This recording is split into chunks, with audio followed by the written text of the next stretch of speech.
May gabi sa tanan before napuntahon ang last song sa first set. Then we can have mag-enjoy na to sa food. We will be singing the song in which we will be encouraged na kung unsa man nga sitwasyon nga anaa ta karon, di ba? Lain-lain man tawag sitwasyon nga ginaatubang karon. Maybe kung pangutan man ta mo na unsa man ang imong kahimtang karon, ang Ginoo rin na sayo na. Some of us maka-experience ta na naatay paningkamutan and yet na-discourage ta kay wala siya natuman. Nya naatay gustong buhaton pero na-try magsamok-samok. Pero ang promise sa Ginoo sa Hebrews chapter 13 verse 8, Jesus is the same today, yesterday, today, and forever. Pero naha siya mas nindot na translation nga sa Easy English. Dali na siya sa ito na Jesus Christ is the same today, karon, and He was yesterday. And He will be the same always. So, walay pagkabago. Ikaw ako magbago, pero ang Ginoo dili jud magbago. So, kung unsa man nga sitwasyon, dili ta ngayon na ma-discourage, dili ta ngayon na mag-lose hope, kay ang atong gugma ma-fail, pero God's love never fails. Amen ba? So, unsa man ang atong sitwasyon nga nimo talagang karon always remember that we have the same God nga kanunay nagauban sa to, kanunay nagalantaw sa to, kanunay nga motabang ug mo hangop sa to as long as kita kanunay pod duol ug magasangpit sa iya. Amen ba?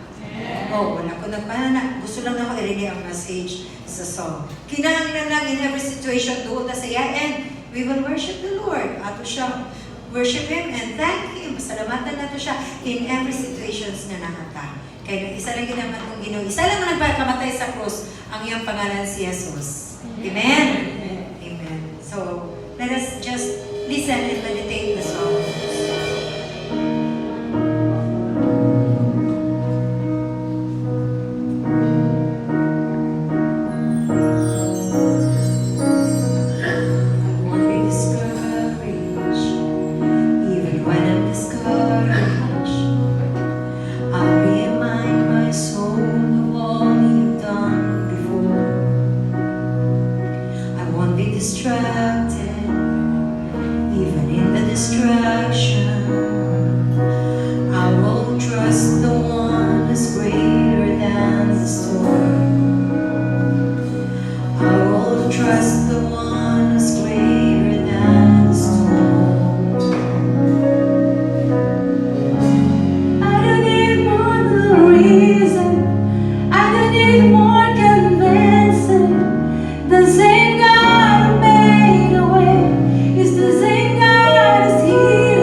moving.